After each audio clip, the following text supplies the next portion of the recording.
Nunca imaginé que la humillación más grande de mi vida no llegaría de la calle, ni de la vida dura, sino de mi propia familia, y frente a todos los que me vieron crecer profesionalmente.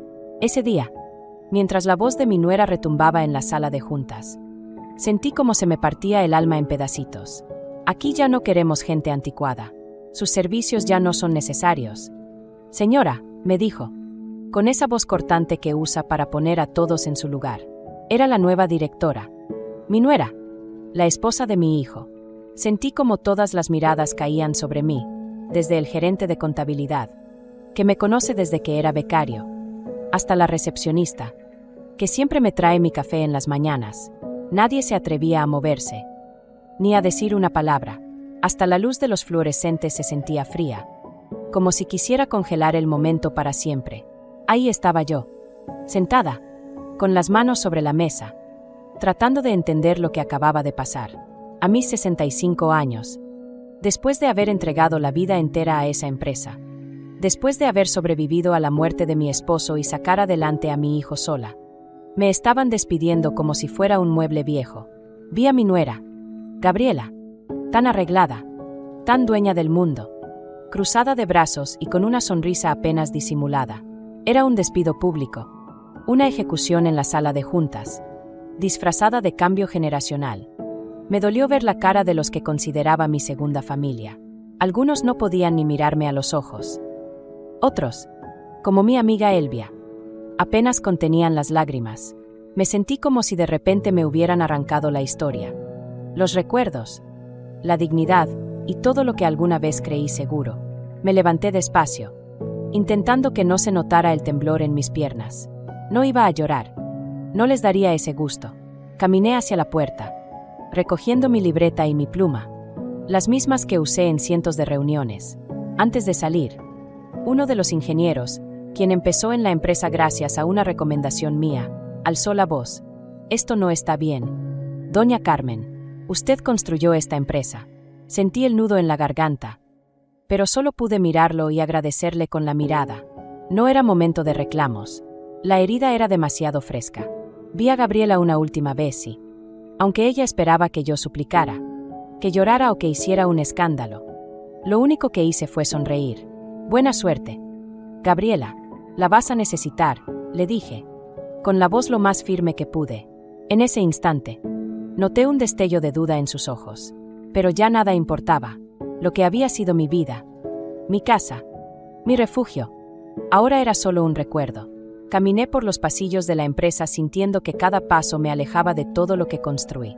Los cuadros de las inauguraciones, las fotos de equipo, los reconocimientos en la pared, todo me recordaba el esfuerzo. Las desveladas, los sueños que ayudé a cumplir. Cada objeto, cada rincón, era parte de mí. Salí a la calle, con la cabeza en alto y la caja donde iba guardando mis recuerdos. La foto de la primera vez que celebramos un contrato importante. El portarretrato de mi hijo en su graduación. La taza rota de tanto uso. De camino a mi coche, sentí que no solo me despedían de un empleo, sino de una etapa entera de mi vida. Pero aún así, algo dentro de mí, una fuerza que solo conocemos las mujeres mexicanas que lo hemos perdido todo y vuelto a empezar. Me susurraba, no te dejes, esto no es el final. ¿Alguna vez te han dado la espalda así?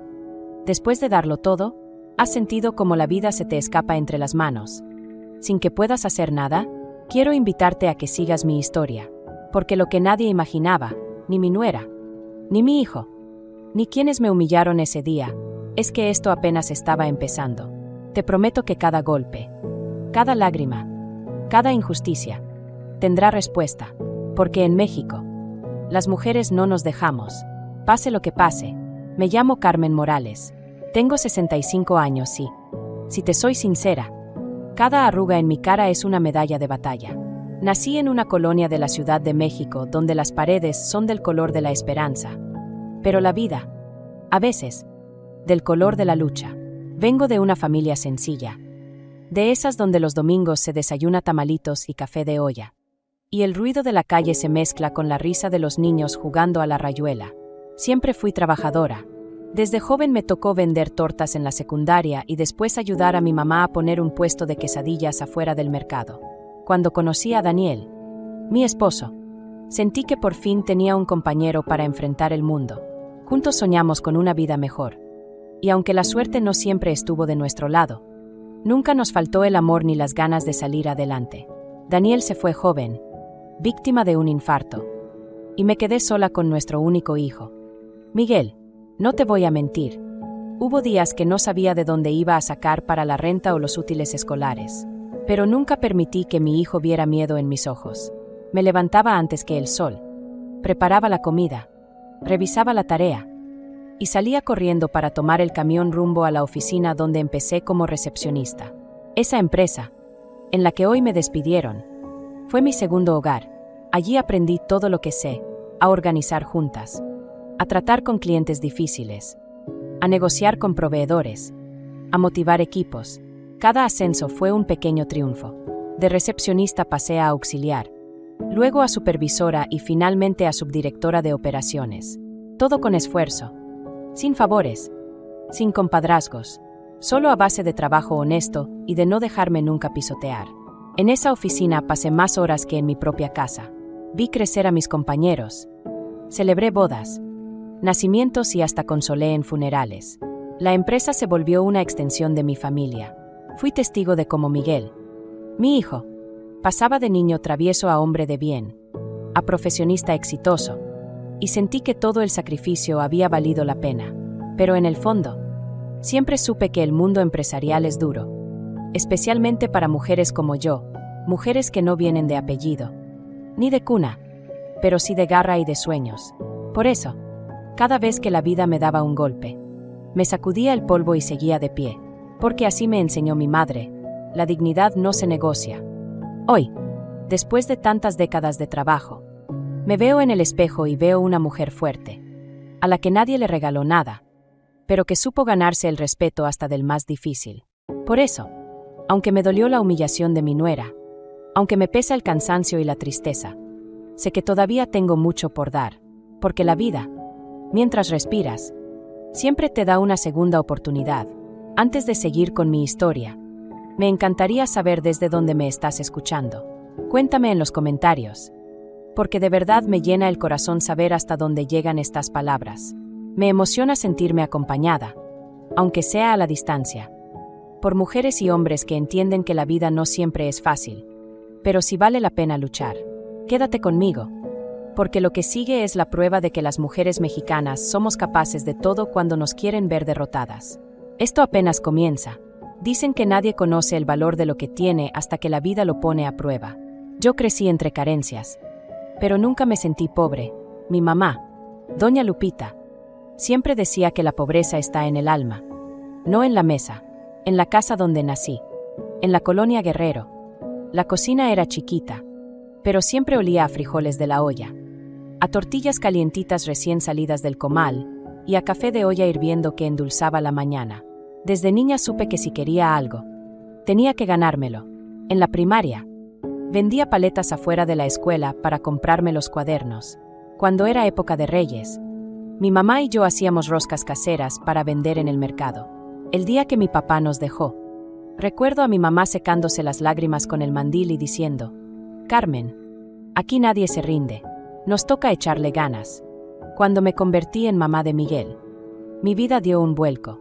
Daniel, mi esposo, era chofer de microbús. No siempre alcanzaba para los lujos, pero sí para la dignidad y el techo. Recuerdo levantarme antes de las 5 de la mañana, preparar el lonche de Daniel, dejar el café listo para mi mamá y alistar la mochila de Miguel. Lo llevaba de la mano a la primaria, siempre apurándolo para que no nos ganara el tráfico. El metro estaba llenísimo, pero a veces eso era lo único que me permitía ahorrar unos pesos para las tortillas del día. Trabajé de todo. Empecé vendiendo tamales afuera de la delegación, luego como ayudante en una papelería y después, por fin, conseguí un puesto de recepcionista en una oficina del centro. Ahí me tocó soportar jefes difíciles, compañeras envidiosas y jornadas larguísimas. Pero jamás me quejé, porque cada peso que llevaba a casa era fruto de mi esfuerzo. Recuerdo llegar en la noche, con los pies hinchados y el cuerpo rendido, pero aún así preparar la cena, ayudarle a Miguel con la tarea y escuchar las historias de Daniel. que llegaba cansado pero sonriente. Cuando Daniel falleció, la vida me golpeó con fuerza. Miguel apenas tenía 12 años. Me dolió el alma tener que ir al panteón sola, sintiendo que el mundo se me venía encima. Pero ahí, frente a la tumba, me prometí que nunca iba a dejar que la tristeza me tumbara. Le dije a mi hijo: Miguel, somos tú y yo contra el mundo. No te voy a fallar. A partir de ahí, los días se volvieron más pesados. A veces no había para la renta y tenía que pedir fiado en la tienda de Don Nacho. Recuerdo bien el olor a humedad en la casa, las goteras en temporada de lluvias, las noches en las que mi mayor lujo era un pan dulce con chocolate caliente. Pero lo que más me pesaba no era la pobreza, sino el miedo de que mi hijo sintiera vergüenza de mí. Por eso, siempre me esforcé en mostrarle que la dignidad y el trabajo valen más que cualquier carro del año. Miguel creció viendo mi lucha. Cuando se enfermaba, yo lo cargaba en el camión hasta el IMSS. Hacía fila desde la madrugada para que lo atendieran. A veces dormía sentada, con el recostado en mis piernas, en las kermeses de la escuela. Siempre fui de las primeras en cooperar. Preparaba arroz, ayudaba con la tómbola, hacía piñatas y hasta cosía disfraces para los bailables. Mi sueño era verlo estudiar, verlo llegar a la universidad. Cuando por fin entró a la UNAM, lloré de felicidad. Cada graduación, cada logro, lo celebraba con mole y arroz en la casa, invitando a los vecinos y a la familia. El orgullo de madre mexicana es lo más grande que he sentido en la vida. En los días de fiesta, la casa se llenaba de música de Vicente Fernández, de risas y de abrazos apretados. Mi mamá preparaba atole, yo hacía sopes, y Miguel inflaba los globos. Era nuestra manera de olvidar por un rato las penas, de sentirnos millonarios aunque no hubiera más que frijoles en la olla. En la empresa, cada ascenso fue sudor y lágrimas. Tuve que demostrar el doble por ser mujer y por no tener palancas. Más de una vez escuché comentarios de que las señoras ya no sirven para los negocios. Pero yo seguí de pie, callando bocas con trabajo y resultados. Hubo veces que llegaba a casa sin fuerzas, pero bastaba con ver a Miguel dormido para saber que todo valía la pena. Por eso me dolió tanto el despido.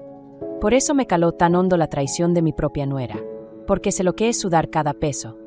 Porque sé lo que significa luchar desde abajo y no rendirse jamás. A veces, cuando el dolor me vence, cierro los ojos y recuerdo el aroma del pan recién horneado, el bullicio del mercado, el calorcito de los abrazos de mi hijo cuando era niño. Esos recuerdos son mi fuerza, la raíz de todo lo que soy. Y si hoy me quieren ver vencida, se van a quedar esperando. Porque una mujer mexicana, hecha de sacrificio, no se dobla ante nadie, aunque me duela, aunque me humillen. Sé que dentro de mí vive una historia de lucha. Y esa historia no termina aquí. Nunca pensé que el veneno pudiera entrar en la vida poco a poco, como una gotera persistente que, de repente, te despierta en medio de la noche con el colchón empapado. Así empezó todo con Gabriela, mi nuera, mucho antes de la humillación pública. Recuerdo bien el primer día que mi hijo Miguel me la presentó. Fue un domingo, con la casa oliendo a pollo en mole y arroz, y la mesa llena de primos y vecinos. Gabriela llegó muy arreglada, saludando con ese acento de fresa que nunca supe si era natural o fingido. Desde el principio, noté su mirada calculadora, la manera en que inspeccionaba mi casa, como si estuviera viendo si todo cumplía con sus estándares. No era una mala mujer, pensé entonces, solo un poco fría, pero pronto entendí que la frialdad puede ser el peor veneno. Al principio, quise ver lo mejor de ella. Por amor a mi hijo, me esforcé en hacerla sentir bienvenida, le preguntaba por sus gustos. La invitaba a comer tamales o a tomar café con pan en las tardes lluviosas, pero ella siempre encontraba un pretexto para rechazar todo lo que fuera tradicional. Gracias, suegra, pero yo ya no como pan ni azúcar, decía, con una sonrisita, mientras dejaba el plato intacto. Gabriela venía de una familia acomodada, con estudios en el extranjero y una visión del mundo que poco tenía que ver con el barrio donde me formé. Cuando Miguel me dijo que ella iba a empezar a trabajar en la empresa, sentí un escalofrío, pero preferí callar y confiar, pensando que tal vez traería ideas nuevas. Desde que Gabriela entró a la oficina, las cosas empezaron a cambiar. Poco a poco fue desplazando a la gente de confianza, a los que me acompañaron por años y siempre respondieron en los momentos más duros. Un día, de repente, la señora Julia, que llevaba 20 años como secretaria, ya no apareció. La habían liquidado porque no era eficiente. Según Gabriela, después siguieron otros, don Toño, el de mantenimiento, y hasta el contador Ramírez, que era como un tío para todos. Sentía la empresa cada vez más fría, como si a la familia la fueran arrancando de raíz, y en su lugar sembraran puro plástico bonito, pero sin alma. Las juntas empezaron a ser diferentes. Ya no había espacio para bromas, ni para recordar viejos tiempos. Todo era puntual, distante, lleno de palabras en inglés y presentaciones de PowerPoint que a veces ni entendía. Gabriela se volvió la estrella del show. Hablaba de innovación, de disrupción, y miraba a todos por encima del hombro, como si nadie estuviera a su altura. Lo más doloroso era ver a mi hijo, que poco a poco fue perdiendo su esencia. Antes, Miguel y yo platicábamos en la cafetería de la empresa. Compartíamos un café y una concha, y me contaba sus planes, sus dudas, sus sueños, pero con Gabriela a su lado. Cada vez me hablaba menos. Se volvió serio, siempre apurado, con el celular en la mano y la cabeza llena de pendientes. Noté que Gabriela no perdía oportunidad de desacreditar mis ideas frente al equipo. Si proponía algo, ella siempre tenía una alternativa más moderna. Cuando yo intentaba defender a alguien, ella respondía con frases como: «Hay que renovarnos. Suegra, no podemos seguir trabajando como en los años 80». Las palabras me caían como baldes de agua helada, pero prefería callar. No quería ser la suegra incómoda ni la jefa anticuada. La empresa se llenó de gente joven, de pasantes que no sabían ni servir un café, pero que hablaban inglés perfecto. Cada vez eran menos las caras conocidas. Sentía que el lugar, que fue mi segundo hogar durante décadas, ya no me pertenecía. Un día, después de una junta, escuché a Gabriela hablar con uno de los nuevos gerentes. Carmen ya dio lo que tenía que dar. Es buena gente, pero la empresa necesita sangre nueva. Me hice la desentendida, pero esas palabras se me clavaron en el pecho. Empecé a sentir que mi lugar ya no era seguro, que me estaban orillando poco a poco a salir, pero sin decirlo de frente. En las comidas familiares, Gabriela siempre encontraba la manera de mostrar su superioridad. «Suegra, ¿no cree que ya debería pensar en el retiro? Hay que dejar que la nueva generación tome las riendas». Y Miguel, mi hijo, solo la miraba y sonreía incómodo, sin defenderme, sin decir nada. Empecé a sentirme desplazada, como si mi historia, mi experiencia, ya no valieran, como si la empresa y mi propia familia estuvieran cambiando de canal, y yo fuera solo un comercial antiguo al que todos quieren saltar. Pero lo peor apenas estaba por llegar, y aunque la herida apenas se estaba abriendo, yo ya sentía que algo grande se estaba gestando. No sabía cómo, ni cuándo, pero presentía que la vida me iba a poner la prueba más dura. El tiempo pasaba y yo sentía como la empresa que tanto amaba se me escurría entre los dedos, como arena seca. Gabriela seguía ganando terreno, no solo en la oficina, sino también en mi familia. Cada día la notaba más confiada, más mandona, más segura de que podía hacer y deshacer sin que nadie le pusiera un alto. Empezaron a llegar rumores. Los nuevos empleados, que nunca saludaban ni preguntaban cómo estaba uno, empezaron a llamarme la jefa vieja. Una tarde, escuché por casualidad cómo uno de ellos se reía a mis espaldas. ¿A poco todavía trabaja aquí la mamá del licenciado? Ya debería estar en su casa, viendo telenovelas. Sentí un ardor en las mejillas, una mezcla de coraje y tristeza. Pensé en responderles, pero me mordí los labios. No iba a darles el gusto de verme enojada. Gabriela se encargó de hacerme sentir fuera de lugar en cada reunión. Cambió el horario de las juntas sin avisarme. Movió mi escritorio a un rincón oscuro y hasta dejó de invitarme a las comidas importantes. Yo seguía cumpliendo con mi trabajo, revisando contratos y dando lo mejor de mí, pero sentía que todo esfuerzo era en vano. Una tarde, mientras preparaba un informe, Gabriela entró a la oficina sin tocar la puerta. «Carmen, ¿no podrías capacitar a los nuevos en lo básico, solo para que aprendan lo que se hacía antes de que empecemos a cambiar todo?»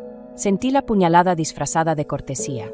Me usaba como adorno, como museo viviente, pero sin respeto verdadero. Lo más doloroso fue ver a Miguel, mi hijo, cada vez más distante. Antes, aunque fuera unos minutos, pasaba a saludarme, a contarme de sus pendientes o a platicar de la familia. Ahora apenas si me veía. Siempre ocupado, siempre pegado a su celular. Varias veces le pregunté si todo estaba bien, pero solo me respondía: no te preocupes. Mamá, así es el trabajo ahora. Todo es rápido. Todo es presión. En la oficina, ya nadie me consultaba decisiones importantes. Gabriela daba órdenes, reorganizaba equipos, contrataba gente nueva y, poco a poco, fue quitándome responsabilidades. Un día, sin previo aviso, reasignó mi proyecto favorito a uno de sus amigos de confianza. Me sentí invisible, como si de repente me hubieran puesto en pausa. Las bromas pesadas y los comentarios hirientes aumentaron. Un grupo de jóvenes comenzó a decir que mi generación solo estorbaba, que ya era hora de modernizarse. Una tarde, en la cafetería, los escuché burlándose de las costumbres de antes, de la manera en que yo llevaba la contabilidad en libretas, del olor de mi café, de mi manera de vestir. Eso ya está pasado de moda, decía una de ellas. Aquí solo queremos gente innovadora. Me dolía el alma, no por el trabajo, sino porque sentía que la vida entera que había entregado ahí ya no valía nada, como si los años de desvelos, de esfuerzos, de poner el pecho en las crisis, ya hubieran quedado borrados de un plumazo. El colmo llegó el día que me llamaron a una junta urgente. Cuando entré a la sala, estaban todos, los directivos nuevos, los empleados jóvenes, mi hijo y, al centro, Gabriela con una sonrisa fría. Queremos agradecerte por todos estos años, empezó a decir. Pero ha llegado el momento de dar paso a las nuevas generaciones. Sentí como el corazón me daba un brinco. Los ojos de todos estaban puestos en mí, algunos con pena, otros con alivio. Hoy, a partir de este momento, dejas de pertenecer a esta empresa. La frase me cayó como balde de agua fría. Nadie dijo nada, ni siquiera mi hijo. Fue el momento más humillante de mi vida. Salí de ahí sintiéndome chiquita, desprotegida, como si todo lo que había construido se derrumbara en segundos. No solo me quedaba sin trabajo, me quedaba sin identidad, sin familia, sin dignidad. Esa noche, ya en casa, lloré como no lo hacía desde que se murió Daniel. Lloré por mí, por mi hijo, por la traición de Gabriela, por todos los años de sacrificio que parecían no haber servido de nada. Pero en medio del llanto, sentí algo distinto, una rabia nueva, una chispa que empezaba a arder en mi interior. Sabía que no podía dejar que esto fuera el final. Esa noche, el silencio de mi casa era tan profundo que parecía que el tiempo se había detenido. Recorrí el pasillo como si flotara, desorientada, sintiendo el peso de los años y de las lágrimas guardadas. Me senté en el sillón, con la caja de mis cosas sobre las piernas, mi libreta con notas de años, la foto de Daniel sonriendo, los dibujos que Miguel me hacía de niño y la taza rota de tanto uso. Todo cabía en esa caja, menos el vacío que sentía en el corazón. No sabía si llorar o gritar. Solo podía mirar la pared y dejar que el dolor me atravesara. ¿En qué momento me convertí en una carga? ¿Cómo fue que mi hijo y su esposa pudieron dejarme así? En la calle, como si fuera un mueble viejo, recordé las palabras de Gabriela en la junta, tan frías y calculadoras. Ya no queremos gente anticuada aquí. Me dolía más la indiferencia de Miguel, su silencio, su mirada baja, que la misma humillación. Mi hijo, el que llevaba de la mano al kinder, el que me decía: mamá, tú eres mi heroína. Ahora era un extraño que no pudo decirme ni una palabra de consuelo. Sentí que la vida se me escapaba, que la casa me quedaba grande, vacía, sin sentido. Preparé un café de olla solo para sentir el aroma familiar, pero el café me supo amargo. Las paredes, antes llenas de recuerdos, ahora solo reflejaban mi soledad. Me recosté en la cama y abrazando la camisa de Daniel, lloré hasta quedarme dormida. Soñé con los tiempos en que la familia se reunía en casa, con risas, música de fondo, el bullicio de las fiestas. Soñé que Miguel era niño y me abrazaba fuerte, diciéndome que nunca me iba a dejar sola. Al día siguiente, no tenía fuerzas para nada. Dejé que las horas pasaran, mirando la televisión sin mirar, oyendo de lejos los ruidos de la calle, los gritos de los niños jugando, los tamaleros anunciando en la madrugada. Me preguntaba, una y otra vez, ¿de qué sirve darlo todo si al final te quedas sin nada? Pensé en buscar trabajo, pero me asustaba enfrentar la indiferencia de un mundo que parece no tener lugar para las mujeres mayores. Pensé en irme lejos, a casa de mi hermana en Veracruz, o a buscar refugio con alguna amiga, pero me daba vergüenza confesar mi derrota, mostrar mi dolor, pedir ayuda. Cada rincón de mi casa me recordaba algo. La cocina donde cociné cientos de veces para mi hijo y para Daniel, la sala donde celebramos cumpleaños, el baño donde Miguel me pedía ayuda cuando era pequeño. Todo era nostalgia, todo era ausencia. Por momentos, la rabia se mezclaba con el dolor. ¿Por qué Gabriela tenía ese poder sobre mi hijo? ¿Por qué Miguel no fue capaz de defenderme? Me preguntaba si tal vez había hecho algo mal, si en mi afán de proteger y dar todo, les quité la capacidad de valorar a quien les dio la vida. Esa noche, sola en mi recámara, abrí la ventana y sentí el aire frío en la cara. Miré al cielo y hablé con Daniel, como solía hacerlo cuando la vida se me complicaba. ¿Qué hago? Daniel, ¿me rindo o sigo luchando? En ese momento, sentí una paz rara. Recordé a mi madre y a todas las mujeres de mi familia. Mujeres fuertes que supieron levantarse una y otra vez, aunque la vida las quisiera tumbar. Pensé en todas las veces que me caí y me volví a levantar. En los sacrificios, en el orgullo de ser mujer mexicana, de esas que no se doblan tan fácil. Aún así, el dolor no se fue. Esa noche, como muchas antes, lloré en silencio, pero en el fondo, sentí que algo empezaba a cambiar. Tal vez la semilla de la esperanza, tal vez el principio de una nueva historia.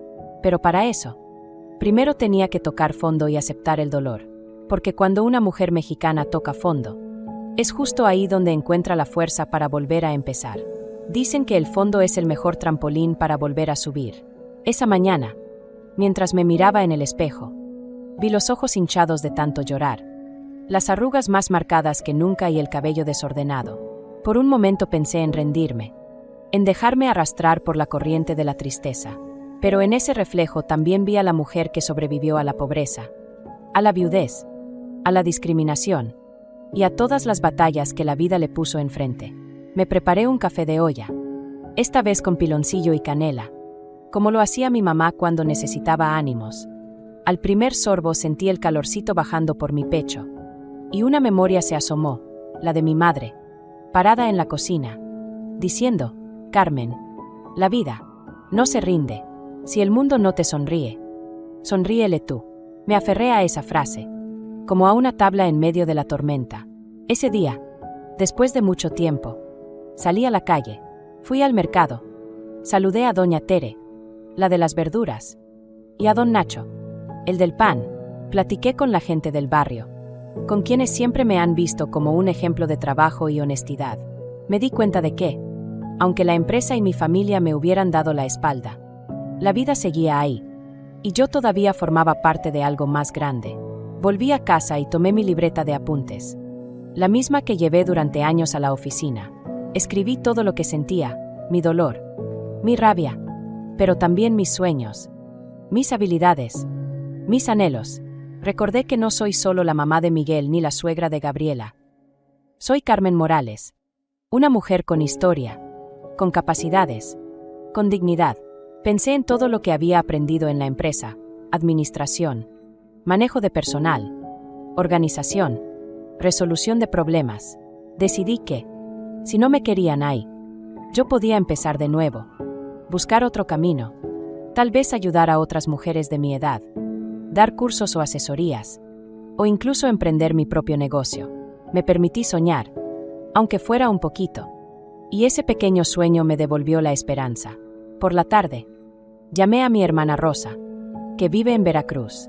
Le conté lo que había pasado, sin tapujos, sin vergüenza.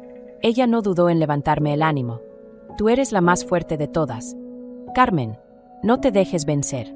Aquí tienes tu casa, y en la vida siempre habrá puertas nuevas que se abren cuando otras se cierran. Sus palabras me reconfortaron y me recordaron que no estoy sola, que tengo una red de amor y de apoyo que no depende de un trabajo ni de un título.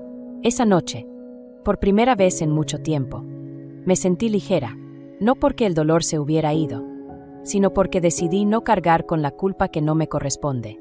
Me prometí a mí misma que jamás permitiría que nadie, ni mi propia familia, me hiciera sentir menos. Mi dignidad es lo único que nadie me puede quitar. Y si el mundo no me da un lugar, yo lo construiré para mí misma. Me miré de nuevo al espejo, ahora con otra luz en los ojos, y repetí en voz baja: Carmen, no te dejes. Eres más fuerte de lo que crees. Quizá la vida me arrancó mucho, pero nunca me quitará la capacidad de levantarme. Y aunque la herida siga abierta, ahora sé que tengo el valor para sanar y para volver a empezar, cuantas veces sea necesario. La mañana siguiente, algo dentro de mí despertó. Era como si, después de tantos días de llanto y oscuridad, una luz pequeñita se hubiera encendido justo en el centro de mi pecho. Me di cuenta de que yo no era la única mujer en México que había pasado por una injusticia así. Recordé historias de amigas, vecinas y conocidas, todas, de alguna forma, hemos sido invisibles, menospreciadas o desplazadas, pero siempre encontramos la manera de salir adelante. Lo primero que hice fue tomar mis papeles, revisar cada documento de la empresa y buscar entre mis archivos todos los reconocimientos, diplomas y cartas que había recibido a lo largo de los años. Encontré viejas actas, contratos, hasta una carta de recomendación que el fundador de la empresa me dio en los 80, cuando ni siquiera existían las computadoras. Me senté con mi libreta y anoté cada cosa que había hecho en la empresa, desde organizar auditorías, negociar con clientes, hasta capacitar generaciones enteras de empleados. Me di cuenta de que mi experiencia era un tesoro que nadie podía borrar. Luego, llamé a la licenciada Guadalupe, una abogada de la colonia a la que años atrás ayudé con un trámite. Le conté todo, desde la humillación pública hasta el despido injustificado. Ella escuchó con atención y, lejos de verme como una víctima, me felicitó por tener todo en orden. Carmen, lo que te hicieron es ilegal. Tienes derechos, antigüedad, y hay una demanda laboral que puedes interponer. Además, con tu perfil, puedes exigir una indemnización justa o incluso negociar mejores condiciones, me explicó con paciencia. Por primera vez, sentí que tenía opciones. No solo podía quedarme en la tristeza, también podía actuar. Me asesoré, hice cuentas, y con la ayuda de Guadalupe, preparé una carta legal para la empresa, exigiendo respeto a mis derechos y advirtiendo de las consecuencias legales si no recibía lo que me correspondía por ley. Ese pequeño acto me devolvió la fuerza. No estaba sola ni desprotegida. La ley y mi experiencia estaban de mi lado. Además, una amiga del mercado, Doña Luz, me propuso que diera clases de administración básica a mujeres emprendedoras de la colonia. Al principio me sentí insegura, pero después pensé, ¿por qué no? Si durante años enseñé a otros, ¿por qué no usar ese conocimiento para levantar a más mujeres? Fui a la Casa de Cultura local y propuse un taller gratuito para mujeres mayores de 40 años. Me recibieron con los brazos abiertos. Al día siguiente, ya tenía a 5 inscritas y varias más interesadas. Mientras tanto, la empresa empezó a sentir la presión de mi demanda. Me llamaron, primero para platicar, luego para negociar. Gabriela, por fin, tuvo que mirarme a los ojos y reconocer que no me iba a ir en silencio. Miguel, mi hijo, al enterarse, me buscó para pedirme que no hiciera más grande el problema. Pero esta vez fui yo quien puso límites. Miguel, yo te amo. Eres mi hijo. Pero mi dignidad está primero. No me crié para dejarme pisotear, le dije, con voz firme y lágrimas en los ojos. Empecé a notar que muchas otras mujeres se acercaban a mí. Me preguntaban cómo defender sus derechos, cómo buscar ayuda, cómo no dejarse. Me sentí útil, viva, renacida. El plan era claro, no me quedaría callada. Exigiría lo justo. Ayudaría a otras y, sobre todo, recuperaría el respeto que me quisieron quitar. Sentí, en cada paso, la compañía invisible de tantas mujeres mexicanas que, a lo largo de los años, han aprendido a levantarse después de la caída. Mi historia era también la de ellas. Ahora solo faltaba el desenlace. Ese momento donde la verdad y la dignidad ponen a cada quien en su lugar. El día que me llamaron de la empresa para la negociación final, sentí nervios en el estómago, como si fuera mi primer día de trabajo. Pero esta vez no era la joven asustada de hace 40 años. ni la mujer temerosa del despido. Esta vez llegué erguida, segura, con mi carpeta bajo el brazo y la frente en alto. Me recibieron en una sala pequeña, muy distinta a la sala de juntas donde me humillaron semanas atrás. Ahí estaban Gabriela, 2 abogados de la empresa, un representante del área de recursos humanos y, para mi sorpresa, Miguel, mi hijo. Su mirada era una mezcla de pena, enojo y remordimiento. Sentí dolor. Sí, pero más fuerte era mi dignidad. Gabriela intentó empezar la reunión con la misma frialdad de siempre, pero ahora noté que su voz temblaba, aunque lo disimulaba bien. Carmen, sabemos que hubo malentendidos y queremos llegar a un acuerdo, dijo, con tono forzado. Saqué mi carpeta y coloqué, sobre la mesa, todos los documentos, mi contrato original, constancias de antigüedad, cartas de recomendación, recibos de bonos y, sobre todo, la carta de mi abogada donde se exigía el pago completo de mi liquidación y una disculpa pública. No vine a pedir limosnas ni a suplicar. Solo exijo lo que por ley me corresponde, dije, mirando a todos a los ojos. No permitiré que se repita lo que me hicieron, ni conmigo ni con ninguna otra mujer de esta empresa. Los abogados de la empresa intentaron negociar a la baja, ofreciendo menos de la mitad de lo que la ley marca. Pero estaba preparada. Cada argumento legal de mi abogada Guadalupe, cada documento, cada firma, era como un escudo de dignidad. Gabriela empezó a perder la paciencia. ¿De verdad vale la pena este pleito? Carmen, vale la pena la dignidad. Vale la pena porque atrás de mí vienen muchas mujeres. Y alguien tenía que poner un alto, le respondí, sin temblar. Miguel intervino, esta vez con voz más suave. Mamá, por favor, aceptemos lo que ofrecen y que esto termine. Lo miré y sentí un nudo en la garganta, pero me mantuve firme. Yo te enseñé a defenderte.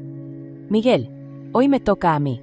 Después de horas de discusión, la empresa aceptó todas mis condiciones, pago completo de mi liquidación, reconocimiento público de mi trayectoria y una carta de disculpa firmada por Dirección General. Pero, más allá del dinero o del papel, mi victoria fue personal. Al salir de ahí, sentí una libertad inmensa. Caminé por los pasillos con la frente en alto, saludando a quienes siempre me dieron la mano, ignorando las miradas incómodas de quienes me traicionaron. Unos días después, recibí la carta de disculpa. Me la entregó el director general frente a todo el personal, reconociendo públicamente mi trabajo y aportación a la empresa. Gabriela, obligada a estar presente, no pudo sostenerme la mirada. Fue un acto simbólico, pero para mí significó recuperar mi lugar, limpiar mi nombre y demostrar que nadie puede quitarle a una mujer mexicana lo que ha construido con sudor y esfuerzo. Con el dinero de la liquidación, decidí invertir en el taller para mujeres emprendedoras. Pronto, más vecinas, amigas y conocidas se sumaron. Juntas aprendimos, reímos, compartimos historias y, lo más importante, nos levantamos unas a otras. La noticia de mi caso se difundió en la colonia y varias mujeres se acercaron a mí buscando consejo. Entendí que mi lucha era la de muchas. Miguel, mi hijo, después de todo, buscó reconciliarse. Tuvimos una charla larga, dolorosa, pero necesaria. Le dejé claro que el amor de madre es infinito, pero la dignidad es primero. No te guardo rencor, hijo, pero quiero que entiendas que ninguna madre, ninguna mujer, merece ser humillada ni por la familia, ni por nadie. Lloramos juntos, y aunque la herida tardará en sanar, sentí que recuperé, poco a poco, la paz. Ese día, al regresar a casa, me senté en la mesa con mi café de olla, mirando el atardecer por la ventana. Sonreí para mí misma. Lo logré, no solo por mí, sino por todas las mujeres que alguna vez se sintieron menos o invisibles. Hoy puedo decir, con orgullo y la frente en alto, que una mujer mexicana puede perderlo todo, pero jamás la dignidad.